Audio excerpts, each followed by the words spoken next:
बनिया रहा करता था। उपदानवी वो बनिया नया नया प्रभाव है होगा। और बेटा पहल पहल के बाल जन्म में बस सेठिया के यहाँ सेठानी की का भाई छोरी है बालिका ने जन्म ले ले।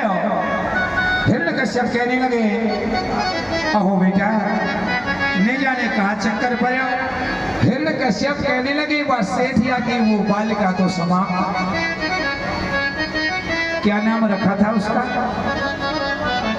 बस सेठानी ने बालिका को कहा नाम रखे श्रोता जी ने फजीती। बालिका को नाम फजीती रख रहे हो। अब जाने चारा होली है गयो का भयो तो मर गए। रोई में लगी। श्याम को हलवाई की दुकान से सेठिया जब आए ना कहने लगे सेठानी क्यों रोवे कि सेठ जी हमारी तो फजीती के जाने का है गो वो तो मर गई ना। श्रोता जी ने हिरण्यकश्यप क्या कहने लगा बेटा वो बनिया ने कहा कहोगा सेठानी सो कि सेठानी रोवे मती ना जब हम तुम जिंदे रहेंगे ना तो ऐसी काफी फजीती रह जाएंगे। कहने का तात्पर्य क्या है? हमने ये दृष्टांत क्यों दिया बेटा? हिरण्यकश्यप कहने लगे यदि उसका बैरी जिंदा है तो विष्णु से भ्राता के मारने का बदला हम अवश्य ऐसा संकल्प किया कि तपस्या करने के लिए 60,000 वर्ष तक तपस्या किया था। हिरण्यकश्यप मद्राचल पर्वत पर जाके तपस्या जब किया इधर में देवेंद्र को मालूम लगा कि आज हिरण्यकश्यप तपस्या के लिए चले गए। इनकी घरवाली का नाम कयाधु था। पकड़ के नाई देवलोक को जाने लगे। मार्ग में नारद जी मिल गए। कहने लगे इंद्र ये क्या कर रहे हो? महाराज इस राक्षसी के गर्भ में दानव हिरण्यकश्यप का गर्भ है। ना जाने कैसा वीर योद्धा। महाराज मेरा सोचने का विचार यह है बालक जन्म लेगा समाप्त कर दूंगा और उपदानवी को या कयाधु को वापस। देव ऋषि नारद कहने लगे देवेंद्र ये कयाधु के गर्भ में दानव बालक नहीं है। इनके गर्भ में तो भगवान के भक्त हैं। श्री महाराज देवेंद्र से छुड़ा ले। इंद्र से छुड़ाने के बाद नारद जी जब तक हिरण्यकश्यप नहीं आए तब तक बीच बीच में जाए के कयाधु के घर क्या करने लगे? हरे श्री कृष्ण गोविंद हरे मुरारी नाथ नारायण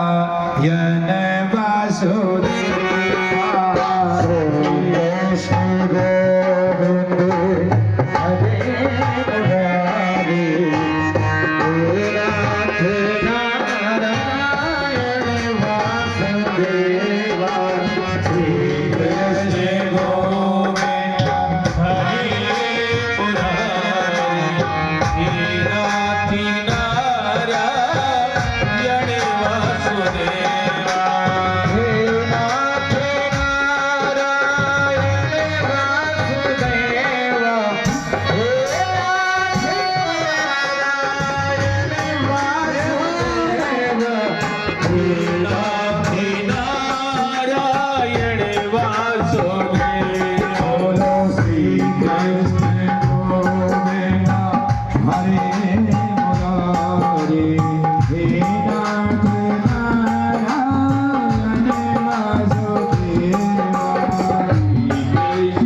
के श्रोता जी इस प्रकार से कहने लगे,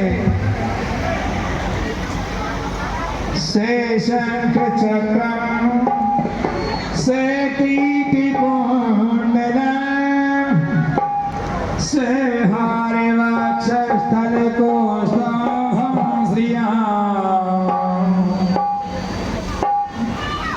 नमस्ते कमलनाभाय नमस्ते जलसायने नमस्ते केशवंताय श्री गोविंदाय नमो नमः। देव ऋषि नारद कयाधु के भवनों में भगवान का कीर्तन करने लगे। प्रतिदिन कीर्तन होने से गर्भ को मति भी भगवत भक्ति में लीन भई गयो। जब जन्म भयो ना श्रोता जनो जन्म लेते के साथ